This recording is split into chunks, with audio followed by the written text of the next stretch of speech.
Good idea to have one session, then instead of one focused topic, we'd have a series of interesting topics and do some speed presentations where folks can talk about what they're doing. So that's what we're going to do for the next session.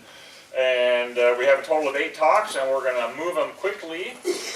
Folks have 6 minutes to talk, and then we've allotted 4 minutes for questions, but that's a maximum, so we'll blitz through this. And our first speaker is Ben Clement from the Oregon Department of Fish and Wildlife, and he's going to talk to us about ocean phase of Pacific lamprey. And just so the speakers know what I will do when they've been on for 5 minutes, I've got a 1-minute warning. So, and then I'll make sure you pay attention to me. So, here we go, Ben. Cool, thanks Dave. This is going to go really fast, and I'm going to cover the entire ocean phase in 6 minutes. Joking around with Dave, and one of the questions that came up is, we don't know jack, why are we even talking about this? But my thesis is, in fact, I think we actually do. And so I'm going to talk briefly about that we do know more than we realize. And so I'm going to rapidly go over distribution, depth, feeding, predators, and some cool stuff on genetic structuring. First, there's been a lot of surveys in the ocean for various species, including Russians in the Bering Sea, and NOAA fishery surveys between Southern California and Alaska. Near us here, off the coast of California, Oregon, they've been called Wiley and Hake surveys. Most of those have been between 38 and 54 degrees latitude, and primarily between the ocean off the coast of Cape Mendocino, California, and Florence, Oregon. Although there's been a smattering of fish, 2003, NOAA fisheries saw over 500 fish, and these fish have been larger than juvenile size, but smaller than adult size. Lamprey catches have been associated with prey, including walleye pollock and Pacific hake, and these fish are segregated somewhat latitudinally as well, pollock being more northerly and hake being more southerly.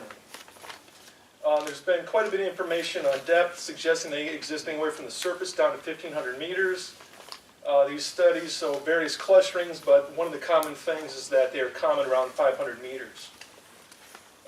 Colleague Josh Moraskis and others have published an important study that shows strong association between these prey species on the screen here and returns of adults to Bonneville Dam, suggesting that prey abundance is related to adult lamprey abundance, and so the ocean probably is just as important as freshwater, if not more so. Many of us realize that lamprey are blood feeders. Unlike river lamprey, other lampreys, they don't feed too much on hard structures. Here are some examples of lamprey-induced wounds, suggesting there's some opportunism in what they will prey, but it's incompletely understood. What we do understand is that they have been documented to prey on over 34 species of animals, including whales. There are documents of 16 different predators on lamprey in the estuary and ocean, various taxa. And then almost near the end here, this slide's from Dr. John Hess, who's not able to be here. He's a geneticist, I am not. I will try to do it justice. Using single nucleotide polymorphisms, they found a couple of patterns. One is with the presumed neutral loci shown at the top here. In the star pattern, there's very little structuring and high gene flow. And this appears to corroborate other studies that have used other genetic tools. Conversely, that on the bottom shows with adaptive alleles that are subject to evolution, there is some evidence, or quite a bit of evidence, of structuring. That star shape, the symmetry is pulled out, showing structuring. The colors correspond to the map on the left. You have basic group is British Columbia, interior Columbia, Washington, Oregon, Northern California. So pretty interesting. How and why is that? So John has been working with Josh Moraskis, Alexei Orlov, and others to try to look at this and see where the lamprey go. And so I will mention this, and Josh can go into it later if necessary, but the Russians have collected 15 lamprey in the Bering Sea where they do a lot of their surveys, and they found that there's a mix of genotypes that occur in those feeding grounds in the Bering Sea. You see the different divergence pie charts here on the right showing the different regional structures. And this could seem to indicate that there may be some, not natal homing to streams per se, but rather natal homing to regions, the mechanism by which we do not yet understand. Importantly, Josh Maraskis and Alexei had tagged 40 lampreys in the western Bering Sea between 2015 and 2016. One of those fish in 2016 was detected at Bonneville Dam and the Deschutes River, indicating a connection between feeding grounds in the Bering Sea and the Columbia. So more work is needed here, but this is pretty tantalizing. One tuna belly off Oregon indicates that group with a group that was in the Puget Sound area. So more samples are being collected in order to process this and see if there is more regional structuring going off south of the Bering Sea. Also, interestingly, the highest catches of lamprey occur in the Bering Sea, so the Bering Sea seems to be very important.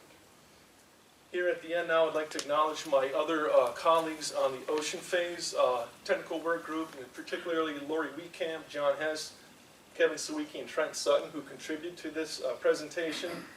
And I just also want to acknowledge that I'm really proud that we've got members from California, Washington, Oregon, British Columbia, Alaska, and Russia on this group. And thank you.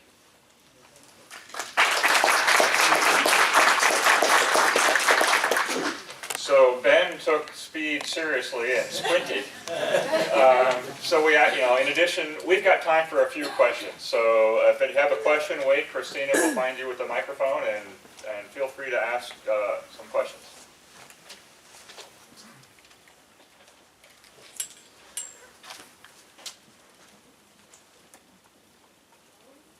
Stuart's got one. Do you know on the hake fisheries how they're sort of by what mechanism they're catching the lampreys, since you'd think they'd kind of get off and get through the trawl, or how do you best catch a lamprey?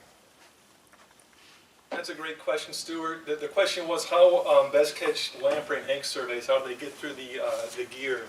I wish Lori was here. She knows more of the details on that than I do. I don't know the answer to that. Yeah, hi Ben. Has the level of cooperation from NOAA fisheries increased over the years, or is it the same? Who's talking? Okay, I'm sorry, repeat that, please. With increasing level of awareness in Pacific lamprey, has the level of participation or interest increased on the NOAA fisheries? Yes, since the inception of our group a little over a year ago, we've got some organization with how data is being collected by NOAA fisheries observers, and also the hake surveys, groundfish surveys, and I credit that to Dan Kamikawa and Lori Wheatcamp, who've been leading that effort. So, yeah. Dave. Yep. Ben, do you know of specific studies related to mortality of the prey, and does it comport with the notion that lamprey attachment does not result in mortality? Great question. So Dave had a question about whether lamprey parasitizing their prey results in mortality. I guess a couple of points on that. We don't know much. That has been a concern with other species like in the Great Lakes, how they decimate lake trout, whitefish stocks. In ODFW, we have informal counts at Winchester Dam showing lamprey wounds on salmon. So there's some indication that they're healing and returning to spawn. Some of our Alaskan colleagues have looked at with Pacific cod and tried to infer that, but that needs more work, so we don't really know. Thank you. Yeah. Got time for, let's say, 2 more questions. Thanks, Ben. That was really interesting. I thought the part about homing to a region was fascinating. I haven't heard that before. Is this the first indication that that's the case, or I understood that that they did not home to natal streams, and I know that's not what you're saying, but this is kind of interesting. I was wondering if this is the first indication that we're getting that may be the case. Yeah, totally fascinating, Elena. The question about whether the homing to the natal regions. So I can't take credit for this. This is John Hess and colleagues, and it is a new and emerging story. So it's still, the pieces of the puzzle are getting filled in as we speak. Yeah. Sorry, we've got one more back I here. was just wondering on the acoustic transmitter, does that interfere with the lamprey's ability to maneuver around in the ocean, or would it make it a target since fish feed kind of on sound? That's an excellent question about whether you're talking about the acoustic transmitters that put on juveniles in the Columbia. I don't have an answer for that. That's something that ought to be tested. Great question. Okay, last one. Prey species are very important, so I was wondering if ODFW is doing anything to lower the harvest from those prey species to help, raise the number of the lamprey, or at least secure their food source and the food source for the predators at the same time, so we could benefit by them not being, I know they're put purseines back in the lower estuary in buoy 10, scooping up anchovies. At the same time, the fall chinook's coming back, and the same time, if the lamprey eat the anchovy, right, and so many species are preying on anchovy. Just for an example, like, what is ODFW going to do to lower those harvest rates to make sure that we're protecting the prey for all species? So what a great question. You're talking about a kind of a holistic concept, how everything's connected, kind of was talked about yesterday. I unfortunately can't address that question with respect to other species. I would need to rely on my other colleagues in Marine Resources Program. But it certainly is important that we take a large holistic approach. So. Thank you. Thank you, Ben.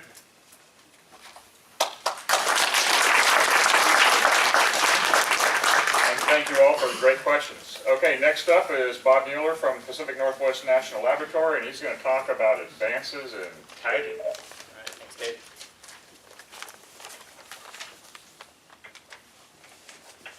So, brief introduction for you, those of you who are at AFF. A lot of these slides will look familiar. It's basically pretty much the same presentation. So, for tagging juvenile lamprey, not much is known about their behavior. So, we wanted to try to develop a tag that could help answer some of those questions as they're migrating downstream. What's their migration rate? How do they interact with dams? How they might interact with predators, things like that. So, our the existing acoustic tag that we've been using for juvenile salmonids is too large for implantation into lamprey and eels. So we started development of this new lamprey tag with funding from the Corps of Engineers and DOE in 2014. And then we also, last year, we looked at a procedure for implantation with the new tag and finalized that design in 2016. And then this past year, we conducted one pilot field trial in the John Day Reservoir. So just a brief description of the tag. It's a 12 by 2. It weighs 80 milligrams. It has a source level of 147.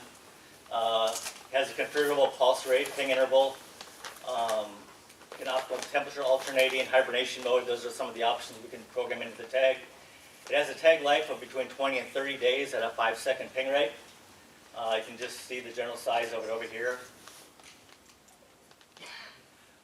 So we did some preliminary lab studies to look at how the tag might interfere with the behavior of the fish, swimming ability of the fish. We also looked at tag loss. So we held the fish for 28 days, basically covering the battery life. We didn't see any tag shedding to speak of. The surgical procedure was very effective at implanting the tags. We didn't see any significant hemorrhaging or fungal infections at the tagging site. Then we also did swimming tests on these tagged fish, compare a controlled fish, non-tagged. The tagged fish, we put them in a swimming tube. We swam them at different speeds. We determined our UCRIT, which is sustained swimming speed, and we didn't see any significant differences also. Okay, for our tagging, we only used the acoustic tag, no pick tag. We tagged 25 to 30 fish per day. All our fish were collected down at either John Day or McNary Dam at their juvenile bypass facility.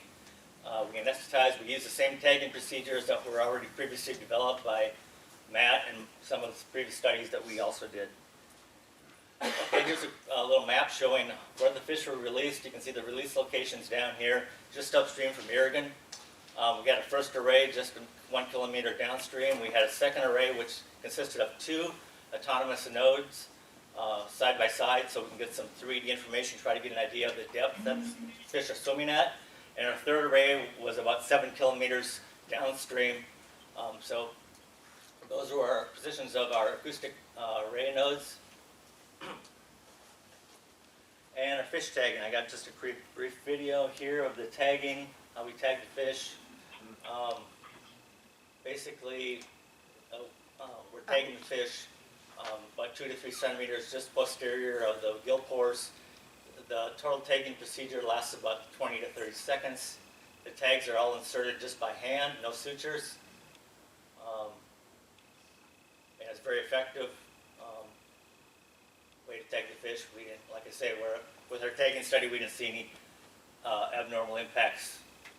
There's another view of it. And all of our fish were high graded, so we didn't take any fish below 140 millimeters. That's what's shown to be a minimum tag fish length for accepting this tag. Okay, just a couple slides here showing the detection rates. Out of the 100 fish we released, we detected 98 of them. We had 2 fish that were not tagged by any of our node arrays. You can see on the left, that's a typical migration pattern of the fish moving downstream.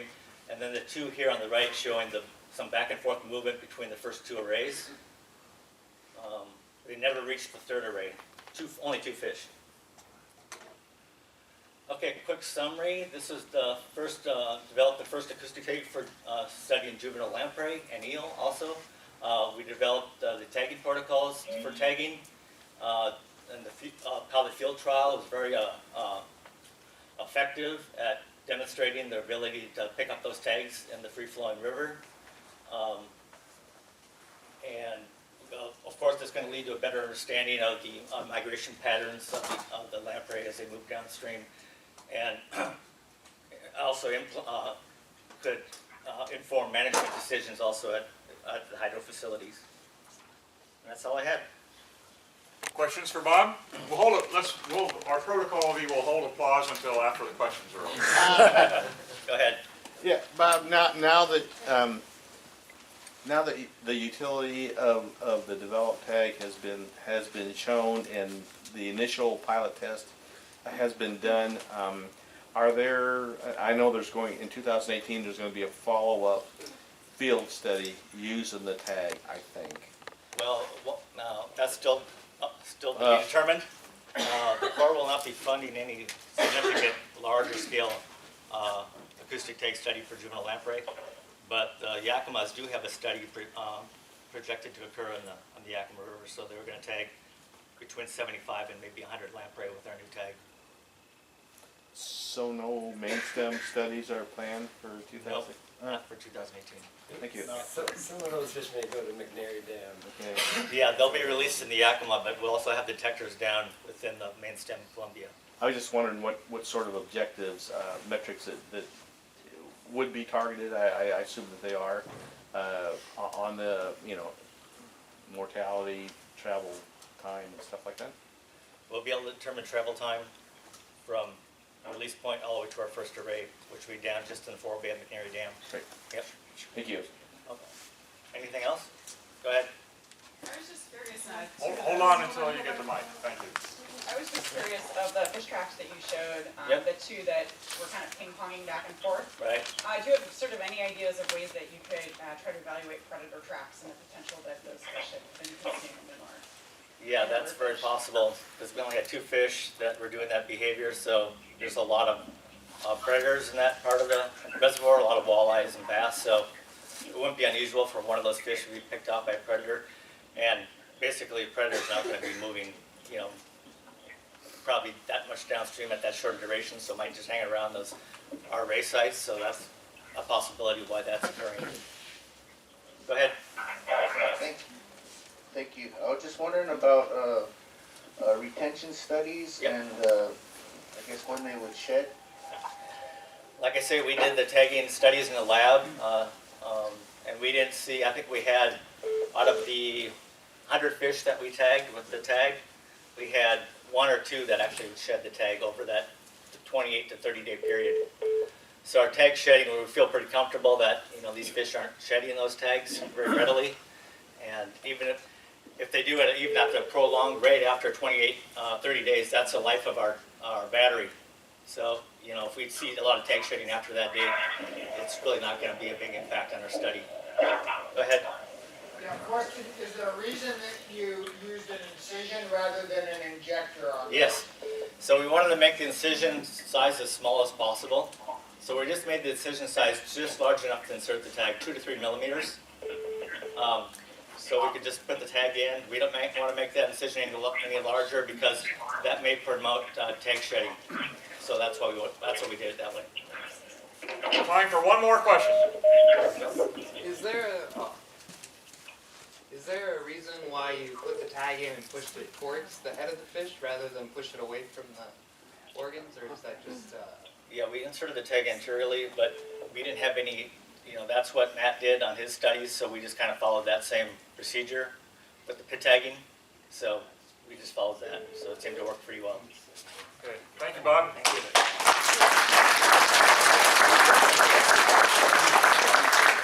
One announcement here before our next talk. If you're on the phone, please put it on mute because you're. Is that good? Go. Everybody here in the back? All right. My name is Tyler Beals. I'm a fish biologist for Yakima Nation Fisheries on the Pacific Lamprey Project. And I'll just get a quick overview of Lamprey ID and then also a quick update on the genetics that we're seeing with Lampetra in the Columbia Basin. So as everybody knows, Pacific Lamprey are a large anadromous lamprey up to 33 inches.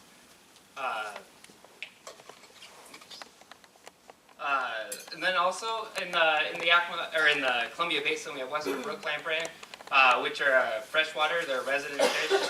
Adults are small. They're only up to about 8 inches. And based on field ID and also genetic analysis, we see that there's a Class A, or we've divided Western Brooks into Class A and Class B. Class A Western Brooks have a clear caudal fin, and then Class B Western Brooks have a pigmented caudal fin. And then there's also a Western River Lamprey, which are anadromous lamprey, but they're a lot smaller than Pacific Lamprey. And they're not genetically distinct from Western Brook Lamprey. There's no way to accurately distinguish between Western Brook Lamprey or River Lamprey, like if you just take a genetic clip from a larvae. So anadromous and resident larval Western Brook Lamprey are morphologically indistinct. You can't necessarily tell them apart whether or not they're going to be anadromous or not. And then anadromy is not linked to Class A or Class B. A lot of people associate the pigment on the tail with this is going to be an anadromous Western Brook, or it's not. There's no distinction between Class A and Class B for anadromy. Then just a quick overview. I think Ralph's going to pass out a Lamprey ID guide that he put together, just a laminated slides. Probably the most difficult part of Lamprey ID is the tail characteristics, and generally want to start with larger lamprey and really looking at the caudal ridge. That the ridge in the tail it widens in Pacific Lamprey, but then with Lampetra species it stays narrow in the center of the tail there. And Ralph provided a description of that in his ID guide, but just a quick overview there. So these are slides that Stephen Micheletti with CRITFC put together, just summarizing the genetic work with Lampetra. Yeah, legend of Lampetra. So they use restriction enzymes, they use RAD sequencing, and they chop up the genome, and they use about 11,000 loci, and then they see what's similar between all of these Lampetra species. And if we just look at Class A, or they found that there was 6 distinct genetic groups across samples. They collected samples, 265 samples throughout the Northwest. And if we just look at those Class A and Class B Western Brooks, they're distinct. There's not a lot of individuals that share Class A and Class B genetics. They're distinct individuals. And so Class A and Class B are genetically distinct, but we also see them within the same watersheds. We also see Class A and Class B, and there's not a lot of overlap between those genetics, so it's suggesting that they don't interbreed even if they're in the same tributary watershed. And also, just an important note, previously Lampetra was thought to only reside in the Yakima subbasin, But recently, with Yakima Nation and help from CRITFC with genetic analysis, we've confirmed Western Brook in the upper tributaries upstream of the Yakima subbasin. So we've confirmed them in the Iniat, in the Wenatchee, and also into the Methow as well. And then this is just a quick neighbor. I'm not a geneticist, but this is just highlighting again that difference for Class A and Class B, showing these different similarities. So these are the different genetic groups throughout that they found throughout Lampetra in the northwest. But Class A and Class B, it just shows how genetically distinct Class A is from Class B with Lampetra, and that is it. I think I don't need to go over the summary sheet there, but just leave it up there for. Questions for Tyler? Everybody's dazzled by genetics and. Thanks, Heather. I'm just wondering, do you guys have any ideas about why the Lampetra species may not be, the Class A and the Class B may not be crossing? Is there a timing difference? Is there, like, what's going on there physically? So a question about why Class A doesn't interbreed with Class B, and I'm not entirely sure. Yeah, that's a good question. I mean, you have the same fish in the tributary watershed; they're roughly the same size. It's not like it's a size difference or anything like that. It's just this kind of odd and peculiar situation there that we're just now seeing. Thank you. The spawning. Ralph, you can't talk without the microphone. Right. Yeah, Ralph has a comment. Yeah. I just kind of mentioned, we did put the A and B in the same aquarium, and they did spawn together. So we have some genetics from that. But Yeah, that's true. we never found it in the wild. Right. Yeah. Good point. Thanks. I just had a quick question about the caudal pigmentation in Puget Sound. We see ones that have the speckled caudal, the clear with speckles. Do you know whether those would go in A or B? Question about on the West Coast, they see speckling on the tails, and whether or not that light speckling would be classified as A or B. And we're seeing the same things. This was definitely a night and day difference between pigment, but we're also seeing that there is a difference within the Class A. Like, we've been classifying them as so that might be like Class AB. So then you start to get, well, this one has some pigment, but it's not completely pigmented.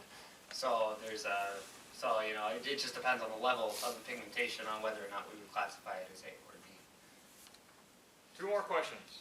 Tyler, good job. Quick question. Did you focus primarily in the Yakima and mid-Columbia, or where were your samples from? Right. So they were throughout the Northwest. I think this gives a little better picture here. I'm kind of all over the place here.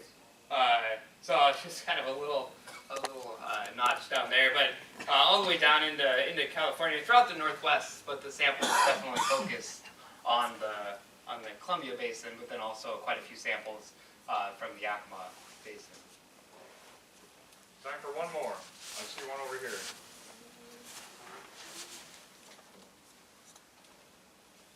I was just wondering if you looked or if you compared these individuals and this genetic data with other markers on the same individuals, so looking at microsatellites or mitochondrial DNA sequencing or anything like that. Question about looking at other things other than Just other than rat seed. other than rat sequencing, and I don't know. Yeah. That's a good answer. Thank you very much, Tyler.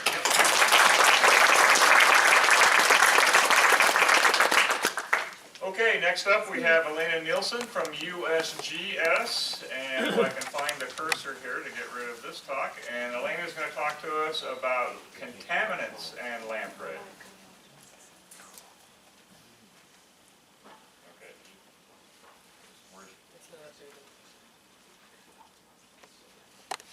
Uh-oh.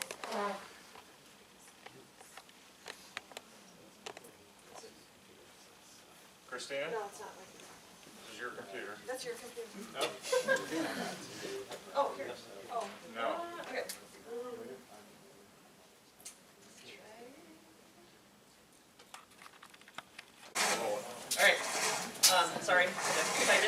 So I'm going to speak very briefly about contaminants in lamprey.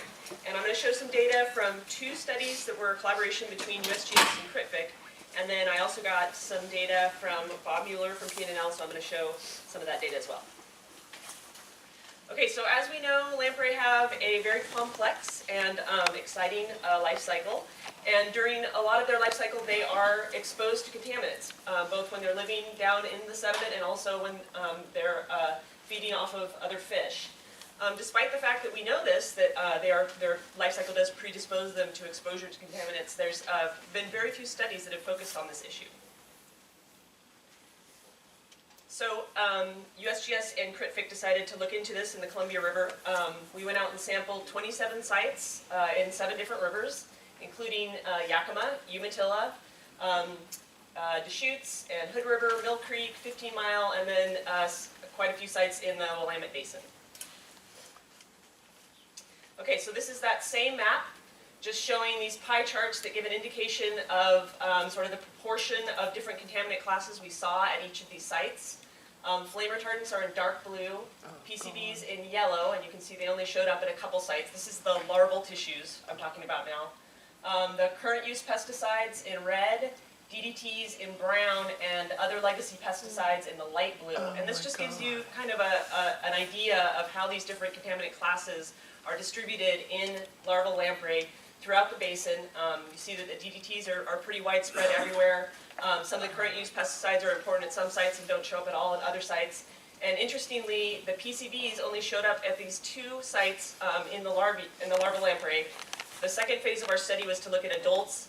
Unfortunately, we've been waiting. Brian's been very patiently waiting for this data for about 2 years. I finally got the first set of it back, and I'm not showing it here because I haven't really worked it up yet, but we're seeing really different patterns in the adults. So a lot more PCBs, higher concentrations, more widespread. So that'll be an interesting comparison. And this here, I'm just breaking out by compound a little more. Again, just to give an idea of some of the variability in how we're seeing these compounds showing up. So some of the compounds like DDE are showing up both at high concentrations. These are some concentrations for all of those sites that I just showed you. And also pretty high frequency of detection, which is shown over here. So, DDE, that's one story, and then, other compounds are showing up at high concentrations at maybe 1 or 2 sites, but not at all at other sites. And then here's the total mercury. Again, this is both USGS and PNNL data. And again, just to give a sense of the different patterns you're seeing in, between individuals. So here are all of the adults that USGS sampled at Bonneville Dam, averaged. And then here are all the adults at well, actually this is not quite all the adults. This is a subset of the adults at Willamette Falls because the rest of them are in the second set of data that I haven't gotten back yet. And then here are adults at Prosser. And then I broke out this one adult. So this is an average, and this is one single adult because the concentration was so much higher. Just again, to give a sense of how variable these things are showing up in different individuals in different locations. And then eggs from these adults at Prosser. One juvenile that was collected from the ocean had the lowest concentration of total mercury. And then larvae in the Willamette Basin and in the Yakima Basin. So just to summarize, we're seeing a lot of the compounds that we look for showing up in both the tissues and the sediments. I didn't show any of the sediment data, but they are showing up in the sediments as well. Different patterns between the adults and the larvae, and then some of the other life stages. Concentrations of a lot of these compounds did exceed available guidelines, so that that's a bit of a concern for organism health. And then they also, some of the compounds exceeded effects levels that have been established for salmonids by NOAA, and salmonids could. Those kinds of guidelines don't exist for lamprey, so salmonids are kind of the closest thing we have for now. And then, based on this, obviously there are major issues with passage and a lot of other things that, we're going to hear about, but contaminants also could certainly be playing a role in the declines that we've seen. And with that, that's it. We have time for a few questions. And let me just say thank you so much to all the people who helped us with sample collection and study design. We had a lot of help on this project from a lot of different people. Yeah, that's interesting. I was wondering how these levels compare to sea lamprey contaminant levels that they get in the Great Lakes, because I know they've done a fair amount of contaminant testing there, and they seem to be doing all right, even though they have high contaminant loads. Yeah, that's a great question, and I have not done a direct comparison, but the levels, I mean, the levels are so variable between, you know, individuals, but they're kind of in the same range. I mean, when you look at them both, it's not like, you know, everything in the Great Lakes is so much higher than here. They're comparable, and yeah, I guess they're doing okay. I mean, I don't know how similar their biology is. What about the actual compounds? Are they similar? Yeah, I mean, the compounds usually depend more on who's analyzing and what, you know, what the lab capabilities are and everything, Okay. so. Great. Yeah. Thank you. I was just gonna say, anything on consumption advisories? Yeah, so when we first went out and did the larval study, we also had a little bit of unpublished data from ODEQ, and based on that data, the most protective you know, values for human consumption were exceeded by the values for the adults, but Oregon Health Authority did not issue a consumption advisory because they determined that, you know, there was a safe consumption level of 4 meals per month, and that's kind of their cutoff. So they did not issue an advisory based on that data, but it was a very small data set, and that's why we went back out and collected a bunch of adults, and that's the data that I'm just getting back in now. So we'll definitely look more into that question, you know, in the next couple months. I saw 2 questions over here. Dave, and I saw another one. Dave, I guess you go second. Actually, Josh asked my question, so I'm good. Oh, so Dave has a question here. Okay, so you had concentrations, say, of mercury at various life history phases. So is there an indication of what life history phase, you know, the Pacific lamprey would be more likely to pick up more contaminants? Yeah, that's a great question. There again, it's really complicated. I mean, some of the compounds are showing up at higher concentrations in the larval stage and some at the adult stage. And then, you know, there's the question of where these guys are coming from. I mean, we don't know where the adults came from, and so, you know, it's really hard to sort of make those comparisons. And, you know, Ralph and I have talked a lot about how you could really, you know, control for all those different variables so that you can say for sure. I mean, I think some of the work that these guys have done looking at, you know, the spawned out adult and then the eggs that came from that adult are really interesting and telling. And so again, you know, once we have all of the adult data in hand, then we'll be able to make a better comparison, but so much of it depends on where they, you know, where they were living in the sediment, you know, how long, who they were parasitizing in the ocean, and, you know, what they're picking up from those guys. I mean, it's a really complex question that's going to be pretty hard to pin down, but we're trying. If I had the opportunity, I would make a follow-up question, which I don't want to do, but if I did have an opportunity. Wait, you would have to use the microphone first. And this will be the final question. We can ask more later. How about like absorption rates in terms of how long, you know, say an adult or whatever would need to be exposed to manifest in the tissue? Yeah, again, really complex question. Would depend by compound and also by, you know, the lipid content of the organism itself, by temperature, by their diet. All of those things would have to be controlled for to answer those questions of rates of uptake. And, you know, you probably have to do that kind of thing in a laboratory setting. Thanks. Okay, we'll have to cut it off here. Thank you, Elena.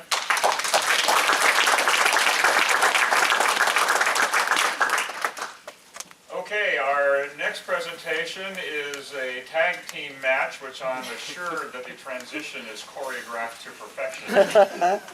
So it's Ralph Blackman and Kelly Coates are going to talk to us about some predation work. And Ralph's going to go first and then transition to Kelly. Thanks. We'll be talking about predation studies here. Kelly has a study from Southern Oregon. We did one in Yakima Prosser Hatchery, so just want to go through those real quick.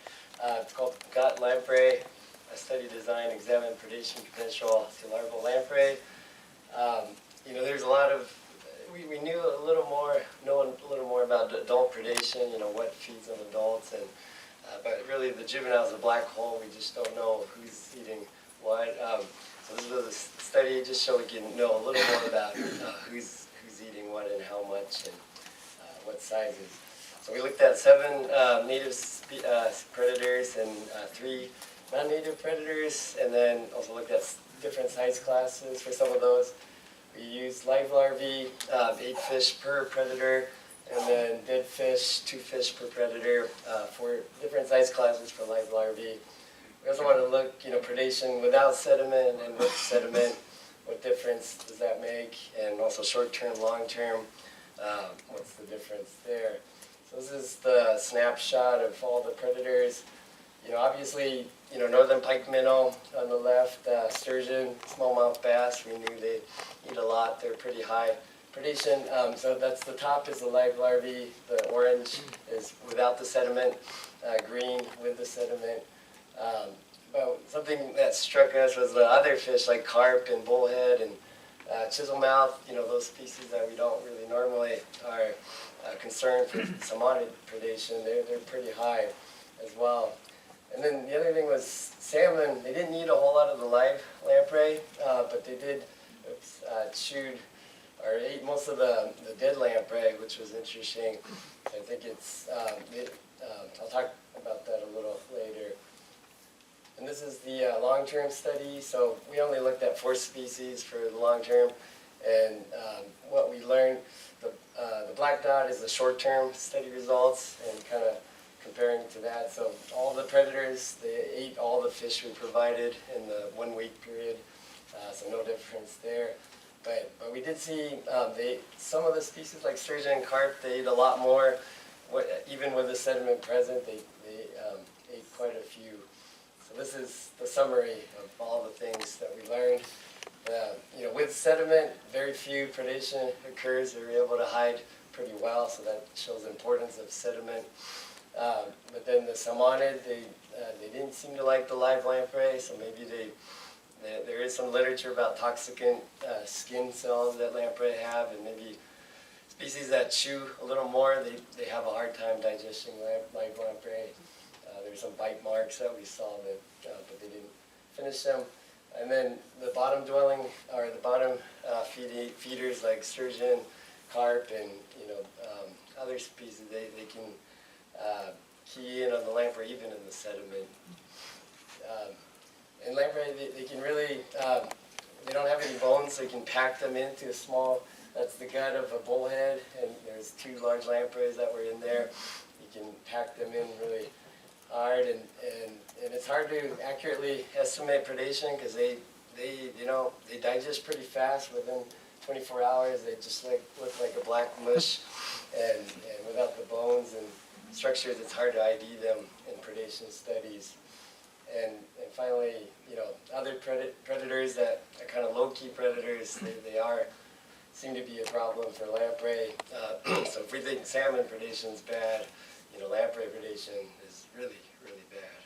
That's the highlights. One last thing, Hito looked at, how much that means. Some of them weigh 27% of their body weight. So in humans, that's 139 cheeseburgers in 2 days. And that's beyond the Takeru Kobayashi's world record at 97.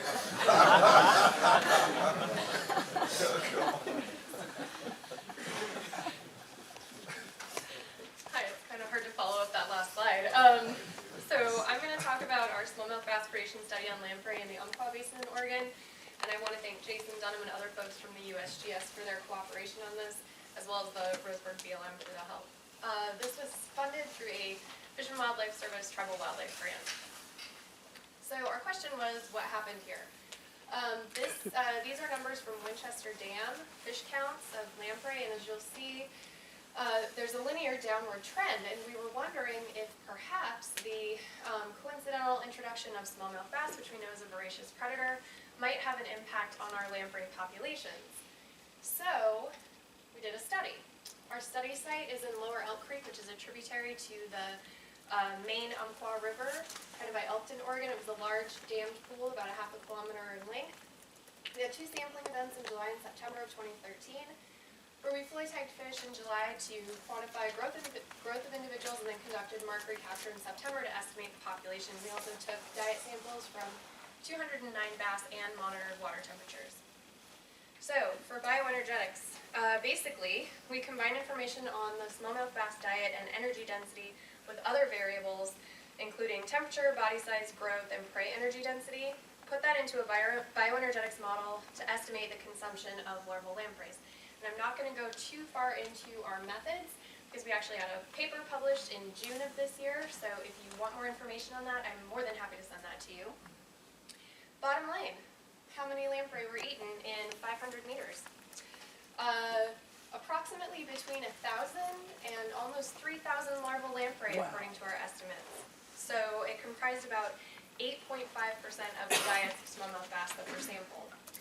So for me, the big take-home message here was, this is the tip of the iceberg. This is a 500-meter pool in one small tributary of the main Umpqua River. If we extrapolate that up to the entire Umpqua system, where smallmouth bass have invaded, that's a big deal. If we scale that up to a regional level, it's an even bigger deal. So I think that we need to continue our work on predation studies, especially if we're going to point to predation as a possible reason for the decline in lamprey, and also reasons to shift our management paradigm. Thank you. Questions for Kelly and Ralph? Got a couple minutes? Thank you. Kelly, question. Use the microphone here too. Question about bass. They seem to be expanding in the Northwest. Do you have any thoughts or ideas on how to control them? $1 million question. Yeah, Ben's question was about controlling bass in the Pacific Northwest. It's a really interesting question. I've had this conversation a lot with ODFW, actually. It's kind of tricky because bass is a very popular sport fishery, so we need to acknowledge that while also acknowledging the fact that they're having impacts on our native species. So I think it's all in how we frame that. And also, maybe thinking outside the box. I know there's some predator control work that they've done, for example, in Montana on Flathead Lake that could work. We might have to get kind of creative with things. I know we have actually lifted the bag limit on smallmouth bass in the Umpqua, but that doesn't matter because people don't catch and keep bass. It's a sport fishery, they throw them back. So, I don't know, I've suggested receptacles for bass at takeouts where we could put the bass and then maybe use them for fertilizer, along with a lot of other things. I don't know, anybody that has an idea, I'm willing to hear it. Maybe 2 more questions. So, first off, I'd suggest to Ben that, and Kelly, we should maybe have a smallmouth bass workshop to talk about ideas and stuff. How to eat bass, how to take them out of creeks, things like that. I've done a lot on that too. But, and as a defender of non-salmonid fishes, I want to point out on that screen, and us as lamprey biologists who are working with something that's been really ignored in the past by managers, you notice there was a parallel decline in the Umpqua pike minnow there in that population, yes, which I think is a major red flag that we should be thinking about. This is a distinct endemic species in the Umpqua that appears to be subject to the same thing, and we don't have it anywhere else. Yeah, Stuart, that's a great point. So that slide was one that Jason put together, and I've been working with Jason on doing some additional work on endemic species in the Umpqua, including Umpqua chub, lamprey, dace, and pike minnows. So we're really interested in those species as well, and note the decline over time. Well, we have one more question here, and then we'll have to hold until later discussion. Kelly, was that a daytime 500-meter study, or either the night, or did you both? It was actually during the day. We had to adult angle for sampling, which was really fun for the folks that were involved. But no, we did not do a nighttime study with that. So it could have increased had we done it at night. You never know. We can sneak in one more question while our next speaker is getting ready. Speak as loud as you can. I sort of forgot my question. I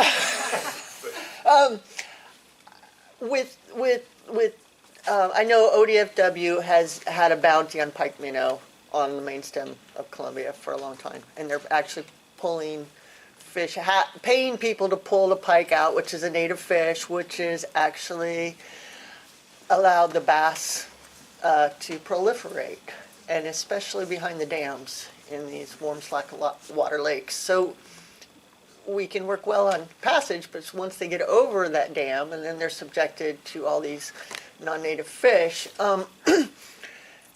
I guess my concern, I know they took the bag limits off bass on the main stem. I just saw that they put them back on the Deschutes. So you were studying in the Deschutes? Where did I see you studying in the Deschutes? Umpqua. Okay, I'm sorry.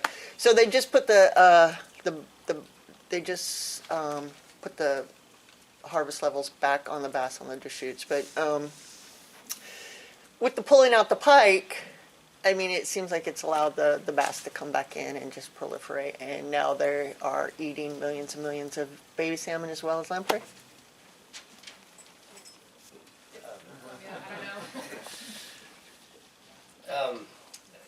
I guess the pike minnow does proliferate, in some areas behind the reservoirs, and it is a problem in the Yakima Basin. But there's native, local species that need to be protected. So, I'm not sure what else I could expand on that. It is, we do need to look at it holistically, and we have to protect native local species, and lamprey is one of them. But, I don't know if I answered the question. Okay, we're gonna have to move on now. We can talk about predation forever. I spent 20 years working on predation on the Columbia River, and there's plenty of beers can be consumed talking about predation. So next up, our fearless leader, Christina, is gonna talk to us about lamprey and climate change. Hello. Okay, so this is a climate change vulnerability assessment that was worked on by a group of people over the last 5 years, actually, funded by the North Pacific Landscape Conservation Cooperative. This is the group that worked on it. Myself, Howard Schaller, Kelly Coates from Cow Creek, who you just heard from, Mike Hayes from USGS, Bob Rose, Yakima Nation, Damon Goodman also contributed a lot of information from California. Special thanks also to David Hines, Bill Brignon, and the University of Washington Climate Impacts Group, which provided us downscaled data. So the goal of this, so within the Pacific Lamprey Conservation Initiative, the goal obviously to achieve long-term persistence of Pacific lamprey to support traditional tribal cultural use. In the assessment that was done, if you were there yesterday, you heard a lot about threats that were identified through the assessment, and one of those was climate change as a key uncertainty and how that affected lamprey in various areas. And then in the regional implementation plans, a way to use that information from the assessment is how does the impact of climate change affect the priorities for restoration actions. So we're trying to identify and prioritize what those needs are. So how are we going into the future, use climate change vulnerability information to prioritize those needs. So, of course, this is the life history of lamprey. There are 2 factors that we specifically used to analyze the climate change vulnerability, and that's stream temperature and hydrologic timing. So in a previous assessment that we did, we just used the basic NatureServe air temperature and moisture metric. And so this one was revised to use stream temperature and hydrologic timing, which would more accurately represent what lamprey were being exposed to. And so, of course, with stream temperature, it's, when are amicetes transforming, when are they spawning? For hydrologic timing, it's when are they getting into back into fresh water? Are they moving towards seawater too quickly before they're physiologically ready? So there's all sorts of implications, of course, with stream temperature and hydrologic timing and the impact of climate change and how those factors could potentially change.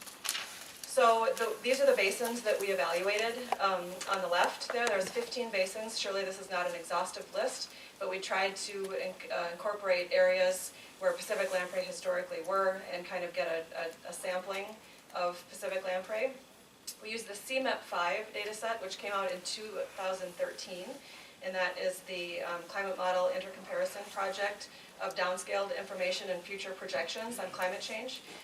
There's 10 global climate models within that data set. We used 3, the NORSME, the BCC, and the CISRO, and those were 3 kind of bookmarks, the NORSME being more optimistic, the BCC being in the middle, and the CISRO being a more pessimistic model. We then, for hydrologic timing, we ran that through the Vic streamflow model, which gave better information for hydrologic timing. And then we used the emission scenarios, RCP 4.5 and RCP 8.5. Again, 4.5 being a more optimistic emission scenario, 8.5 being more pessimistic. And then we evaluated it at mid-century, 2040 to 2069, and end of century at 2070 to 2099. So those are all the simulations that we did using those 15 basins on the left. So the components that go into this is a NatureServe model, similar to the risk ranking that we use for the assessment. The 3 components of it are exposure to climate change, indirect exposure, and species-specific sensitivity. So we answered questions for all of those 15 basins and put that information into this NatureServe model to get a vulnerability or an index score, a relative index score. So for the exposure to climate change, we looked at August mean stream temperature and hydrologic mean date, which is the date in which 50% of the water is passing through a certain point in the basin that we're looking at. And we're looking at change from historic exposure to future. Again, that's the mid and end century future projections. And we looked at what historically they had encountered in those areas and how that was changing to the future projections in both mid and end of century. Indirect exposure was the second component to it. There you measured exposure to sea level rise, distribution relative to natural and anthropogenic barriers, and predicted impact of land use changes from human response to climate change. So in those, you designated a level of vulnerability for lamprey in those 15 basins, whether it was greatly increased to somewhat decreased. So for instance, in the Yakima, what is the distribution relative to natural barriers? And you would grade that whether you thought it was a greatly increased impact or somewhat decreased. So you just go through and answer those questions. Sensitivities, same thing, you would answer questions about lamprey in those 15 basins based on dispersal and movements. Historical and physiological thermal niche, that's historically what they experienced for stream temperature. Historical and physiological hydrologic niche, that's historically what they were exposed to as far as hydrologic timing. Dependence on disturbance regime and climate change, dependence on another species for habitat. Dietary versatility, interspecific interactions, and measured genetic variation. And again, you designated a level of vulnerability from greatly increased to somewhat decreased. We went through each of those basins and answered those questions. So when you put the information from all 3 of those components into the NatureServe model, you come out with, like I said, a relative ranking of vulnerability. So I'm just going to show you one. This is for the NORSME model, and if you look, the blue on the left is for the RCP 4.5 mid-century. The yellow is 4.5 end of century. The green is 8.5 mid-century, and the purple is 8.5 end of century. So these are the basins down below. We have the Umpqua here to the South Fork Eel here, and you can see then this is presumed stable, moderately vulnerable, highly vulnerable, and extremely vulnerable. And so you can see going from, in each basin, from 4.5, which is the more optimistic emission scenario, from mid-century to end of century, you can see the increase in vulnerability as you go through each of these. And then it doesn't work out perfectly for each. There's variability as far as what the future projections. Those vary also between year 2040 and 2099. So there is some variability. It doesn't work out perfect that it's increasing exactly from 4.5 mid to 8.5 end. But you can see a general trend for most of these that the increase in vulnerability as you go into the end of century. And you'll see that the Umpqua was the most vulnerable of the basins that we looked at, and the Klickitat was the least vulnerable. And so in conclusion, all 3 global climate models, the Umpqua and the Yakima, were the most vulnerable HUCs. Reasons for this, the Umpqua had relatively low variation in its historic stream temperature and hydrologic timing, meaning if it had low variation historically, that it's not going to be prepared to deal with more, varied changes in the future. So that led to that vulnerability rank. Anthropogenic barriers in the Yakima were an issue, which is probably why that scored higher. In all three global climate models, the most stable huck is the Klickitat, which is presumed stable for all global climate model RCPs and time periods. So how did we want to use this information? Of course, I'm just giving you one snapshot, and there's a report that you can read to get more information, detailed information on all of this. But how are we trying to use this? Again, we're trying to use this to prioritize restoration. So for example, the Umpqua, which is in the South Oregon Regional Implementation, or Regional Management Unit, the nature serve risk rank for the Umpqua huck is S2, which is imperiled. The climate change vulnerability is extremely vulnerable, actually by 4.5 end of century, that RCP 4.5 end of century. The threats that were identified in the Umpqua are dewatering and flow management, stream and floodplain degradation, and water quality, which are the new primary threats that were evaluated or that were identified in the 2017 assessment. So, in trying to use this information, actions that can increase flow, create backwater habitat, restore riparian vegetation, and reduce stream disturbances from dredge mining, which is something that is a particular problem in that basin, may have a higher likelihood of mitigating increasing risk from climate change impacts. So again, trying to couple this climate change vulnerability, again, it's relative information, and put that with the nature serve risk assessment to prioritize conservation actions is kind of what this whole study was aiming to do.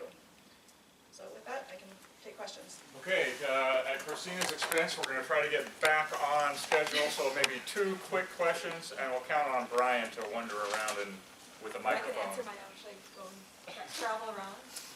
Yeah, you can travel around. I'll travel around. Christina's going to travel around, but only 2 questions. That'll be more. This is great stuff I could use in my conservation planning. Is there anything written up and available? Yes. Is there anything written up and available? Yes, there is. There is a final report written up and available that was to the North Pacific LCC. So that is available. I can send it to you tomorrow. Well, actually Friday. Yes. So, interesting stuff, but thinking about the Umpqua, it seems that the modeling is basin constrained. So when you say you characterize the Umpqua as being stable historically, you say, well, we're going to increase variability in the future, and that's a decline. On the other hand, if we have a metapopulation which is adapted to the whole coastline, we certainly have lampreys functioning very well in highly variable situations. So, since we have a general population, wouldn't you have to set your bar down to a historic variability that has demonstrated adverse effects on lampreys rather than just a change within the Umpqua? Yes, that's a good. Yeah. So again, we're trying to look at relative areas. We're looking at conditions, in each of those areas. We're looking at what stream temperature historically was, what hydrologic timing was in those areas. So it depends. I mean, you can't. Yeah, you're right that this is the whole climactic population, and it's adapted to be adaptable to every single situation, and every single change in stream temperature and change in hydrologic timing. Then maybe we don't have to worry about the impact of climate change on lamprey. But when you look at the projections, when you are looking at what the future projections are, you can actually compare what the change in stream temperature is projected to be with what the changes of metamorphosis temperature or spawning temperature and that sort of things. I mean, I think that information is also useful. And then looking at those projected, just for example, again, stream temperature in those areas to see what we could possibly do to make restoration actions. So you're right, but I think it's still useful. Yeah, I'm not saying you're not saying that, but it's still useful in order to kind of try and prioritize those based on exact information we have about what they need. Okay, I'm going to cut in there. We need to move on. Next up, we get another shot at Tyler Bills. Hopefully this time we won't have any technical and phone issues. Tyler?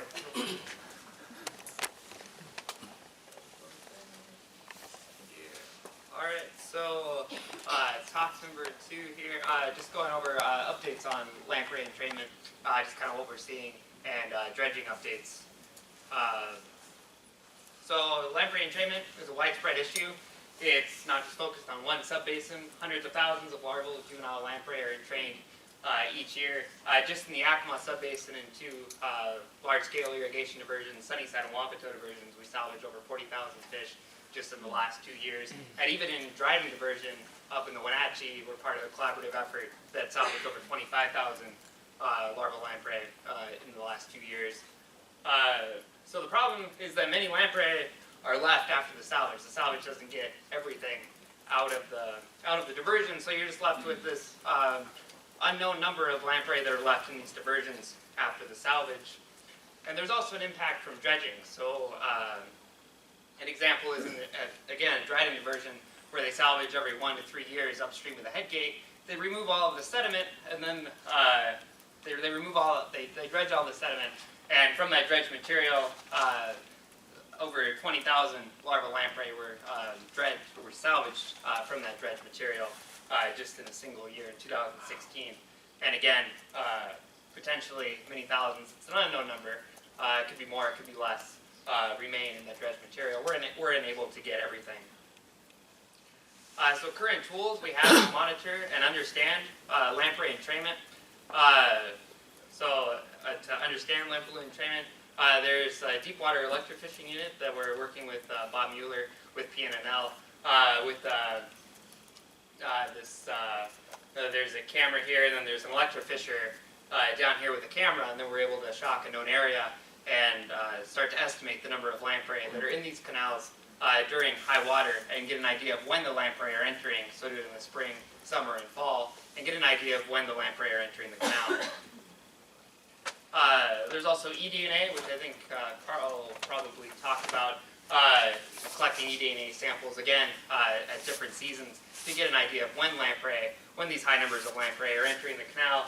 And we can also pit tag lamprey and get an understanding of movement into these canals. We tag the lamprey with 8mm full duplex tags, but the read range is relatively limited, and you need the fixed arrays to be able to detect those lamprey. One thing that we've been experimenting with in the Yakima that we've seen really good results with reducing mortality in these diversions is reducing the dewatering rate. So this is just the ratio of lamprey that we captured from electrofishing versus what we found on the bank, these dewatered banks, versus what we captured from electrofishing. So 111% just means that we caught more fish off of the bank than we did from electrofishing. And then in 2016, the dewatering rate was greatly reduced, and we saw a less number of lamprey, or a very small number of lamprey, remaining on the banks. And so just a little animation here. Oops, what I do. So really the dewatering rate is just dependent on really down at the sediment level there. So when the water level is low enough, the lamprey are able, if there's a slow dewatering rate at the sediment level, then when lamprey come out of the sediment, they can then have a nearby water source to escape. But the problem is that when the water level drops quickly, then the lamprey just come up, and then they die. So they are unable to escape in open water. And right now, the only salvage resource that we have is electrofishing. And anybody that's done electrofishing knows that if you have thousands of lamprey popping up at once, you can only get a small portion of the lamprey that are popping up, maybe only 10, 20%. And you also have a large area to cover with one person climbing through the mud. So experimental tools that we have to monitor and understand lamprey entrainment. As mentioned by Bob, there's the plan for an acoustic tag study where we can start to use Bob's tag to monitor entrainment. So there will be all of these acoustic tag arrays set up throughout Wapato Dam, Sunnyside Dam, the major irrigation diversions in the Yakima subbasin, but then also throughout the main stem river all the way down to McNary Dam. And you can start to really understand from this study potentially the major impacts of entrainment. So we also had the Sluice Box idea. We worked with Natural Solutions with Gordon Burns out of Helena, Montana. And then, can I start this?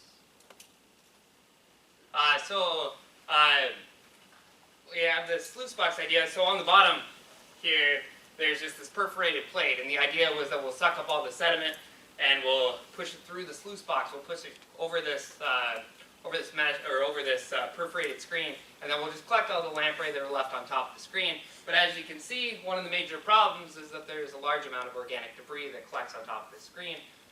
So that's one thing that needs to be worked out. But there's a lot of potential here. You know, even creating a giant sifter where we can, in dredging events, where if we scoop up all the sediment and we can put it through a sifter, maybe there's a better way to get all of the lamprey out of there rather than just spreading it on a parking lot and just picking up the lamprey as we see them. And then kind of the last thing that I have here, another idea with Gordon Burns and Natural Solutions is a Venturi pump. He has this Venturi pump or this flow enhancement system where we're thinking of using it at Sunnyside diversion where we find most of the lamprey. We find thousands of lamprey downstream of the fish screens, and one idea is to use this Venturi pump to increase the sweeping velocity in front of the fish screens and maybe encourage more fish to enter the bypass, and then just limit that screen interaction so fish can go through the bypass rather than passing through the fish screens. And then just in summary here, but I could leave this up here. People can read that. Yeah. Quick question or two, so we can only be like 5 minutes late when we're done. Brian. Dave. Oh, sorry. And then Sue gets the last one. Okay, I think you said in 2016, 20,000 amicetes were salvaged from dredge spoils. Yeah. Over what period of time? So the question was, over what period of time were those 20,000 fish salvaged from the dredge material? And I believe it was over a 2-week period. It was kind of a 2-week dredging event that lasted about 2 weeks, where they removed sediment each day, and then they were spread out in the parking lot, and then they were picked up by people from that dredge material in front of the head gate. So that was an actual enumeration of 20,000. Yeah. Wow. Yeah, and they were counted. It was like 20,986 or something like that. But I'll find quite a few. Searching our account. Last Better question. add Tyler, some. too. Hey, I know we've been seeing a trend in the ratio of Pacific lamprey versus other species. Do you have a quick answer of what that trend is continuing? I know we were seeing like more Pacific and less Western brook. It was a very small proportion Pacific and becoming more. Right. So there was a question on the trained lamprey if there's an increase in the ratio of Pacific lamprey versus Western brook lamprey, and yeah, it's a good question. So one way that we can index the success of our translocation is looking at the ratio of Western brook lamprey and Pacific lamprey, and see if it's increasing or if it's decreasing. And what we're seeing is that there's a great increase in the ratio of Pacific lamprey throughout these diversions. In several years ago, like the ratio was only maybe 4 or 5%, but last year when we checked the fish, and even this year, it's upwards of 20, 30, 40, 50%. So with these high numbers of lamprey, so we're definitely seeing this strong increase in the rate, more Pacific lamprey of the fish that we're able to ID. Thank you, Tyler.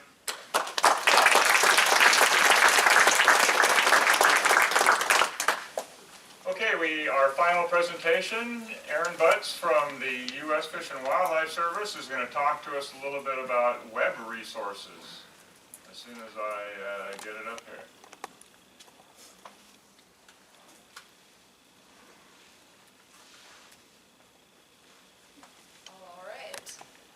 So we've been learning a lot of information yesterday at the policy meeting and in this technical workshop, and I'm just going to show you how to access this information through some of the Conservation Initiative's web resources. Like Dave said, my name is Erin. I work as a GIS specialist in the Columbia River office, and so a lot of you probably know me from bugging you for distribution data. So I'll go over the Conservation Initiative homepage. show a little about how our data clearinghouse is organized, and then show off the new outreach tool that was put on the website last week. And the links in my email will be on every page in case you need them. So this is the Conservation Initiative homepage. There's a variety of ways to access all this information, and I'm just going to quickly go through these three main tabs: assessment, agreement, and plans. So on the assessment tab, you can find the NatureServe assessment that was gone over yesterday. The assessment for Oregon, Washington, and Idaho, as well as California, are on here.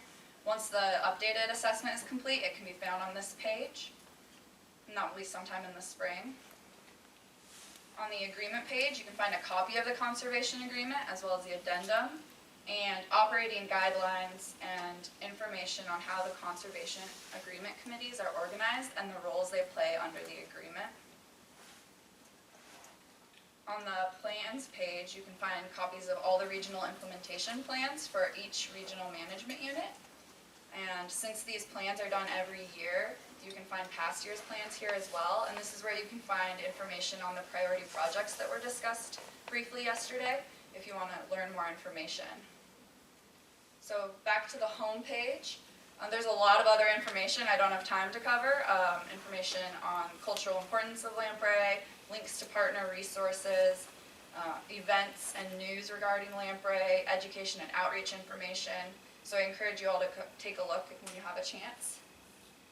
The next resource is also available from this home page. Down here, the Data Clearinghouse. If you click that link, it will take you to an outside website called ScienceBase.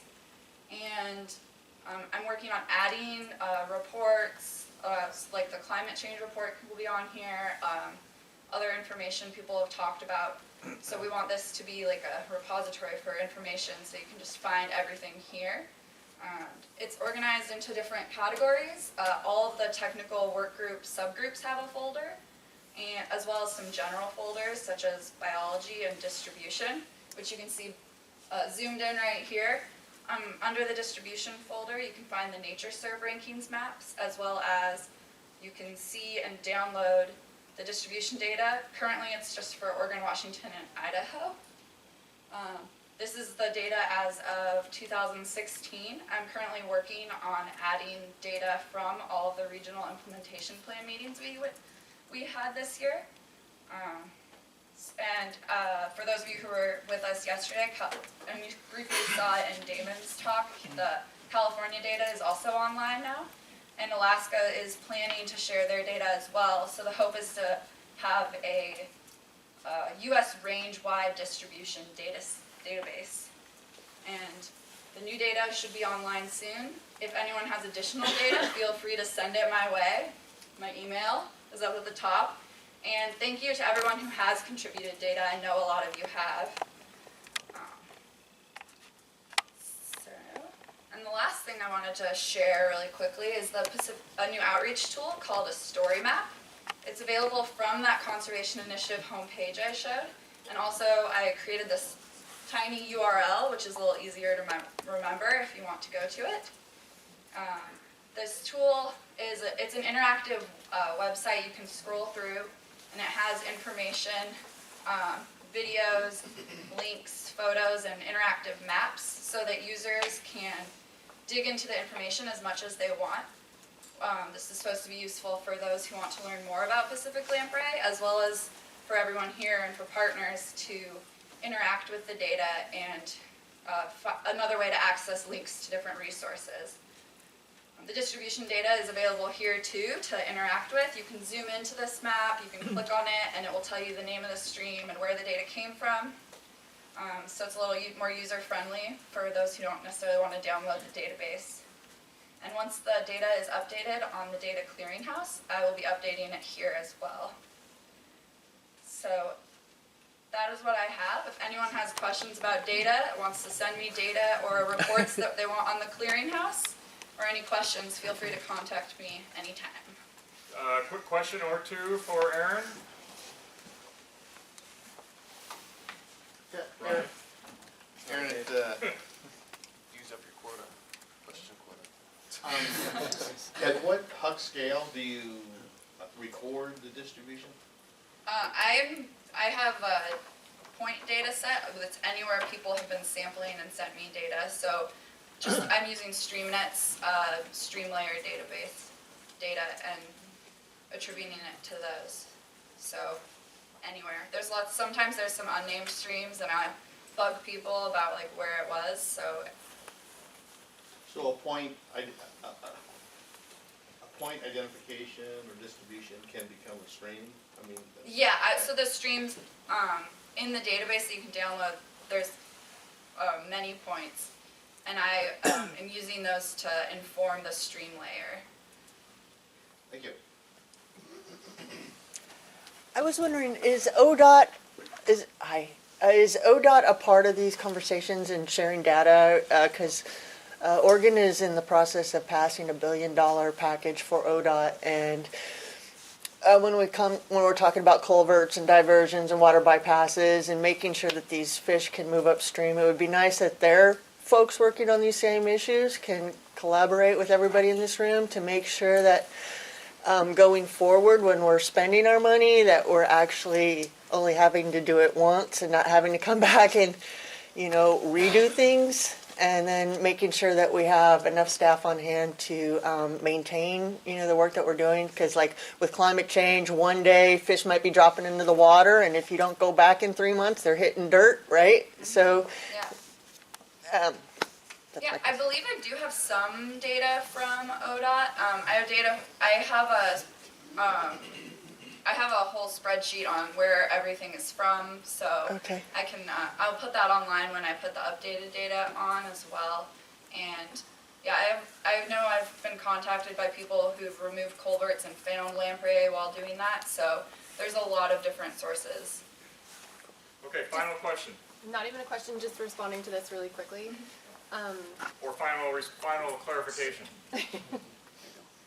So yeah, so Erin, you have our data. Yeah. And within our data, we did contact our local ODOT folks, or the fish biologists there, to see if they had any information from salvages that they'd done on culvert replacements. So our local information for the Umpqua, at least, if not including the rogue, should be updated and with info from ODOT. Okay, cool. So we have engaged with them. Yeah. Okay, thank you, Erin.